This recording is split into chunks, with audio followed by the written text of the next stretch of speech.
les ombres de la canopée. Sur le sentier, j'ai rencontré un cuisinier loufoque. Il cherchait des ingrédients pour égayer son restaurant. Comme je suis chasseur, je lui proposai mon aide. En plus, ça m'apprendra quelques recettes. Un peu plus loin, des monstres attaquaient des animaux. Après les avoir arrêtés et soigné les blessés, j'ai ouvert une enquête personnelle. Certaines espèces sont en voie de disparition à cause des braconniers. Pour moi, un véritable chasseur connaît la valeur d'une vie. Je chasse pour vivre, non pas pour le plaisir.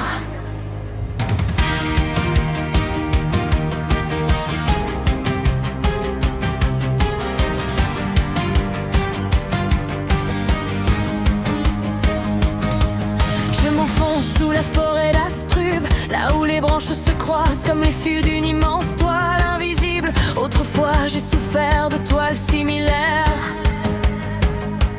J'ai compris le piège des faux sauveurs. Leurs cadeaux cachent des chaînes, leur sourire cache une fin de contrôle. Je ne suis plus la marionnette en bois dont on tire les ficelles. J'ai coupé les fils, j'avance seul et mes pas m'appartiennent. Il y a des prédateurs tapis dans les fourrés, des millimulous qui miment la douceur. Mais j'ai développé une capacité particulière. Je vois à travers leur déguisement. Je n'ai pas besoin qu'on valide le danger pour savoir qu'il existe. Mon corps reconnaît les pièges et les braconniers de l'âme avant même que le spectacle commence.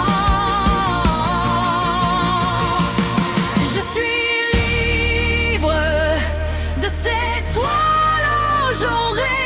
Je n'ai pas peur de ces regards qui me suivent. Je peux aider ce cuisinier sans lui appartenir. Je peux soigner les blessés sans me trahir. Je ne cherche ni à plaire ni à être acclamé par la foule d'Astrub. Je construis ma propre force, un morceau de chemin à la fois. Je suis l'électron libre et cette forêt est un sanctuaire sous ses airs.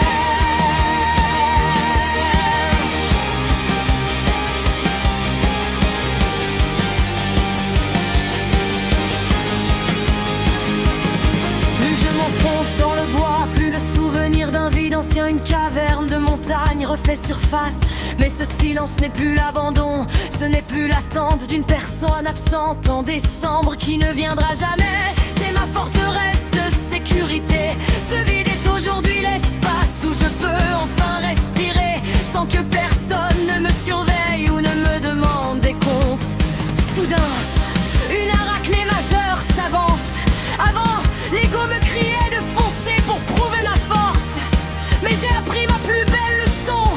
Faire demi-tour n'est pas de la soumission, c'est de l'intelligence tactique. Je recule de quelques pas avec une dignité absolue.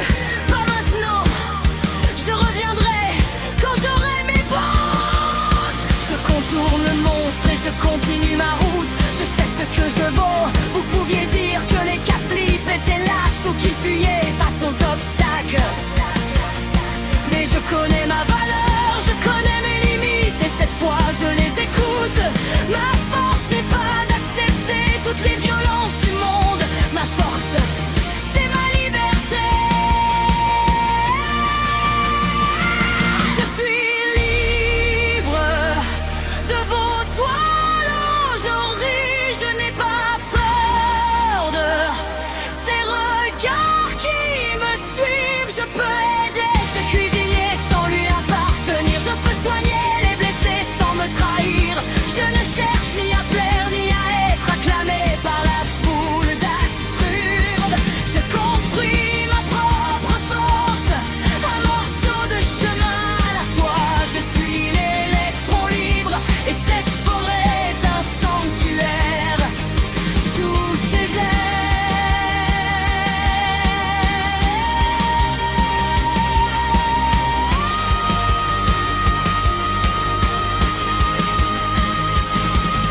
Ce soir, j'ai posé mon sac loin des sentiers battus. J'ai ouvert mon carnet sous la lune. 4e découverte, Un vrai chasseur protège la vie. Je refuse la cruauté des braconniers. Je refuse la dictature des monstres. L'enfant perdu et les animaux blessés m'attendent. Et demain, je reprendrai leur piste à ma manière. Je suis libre.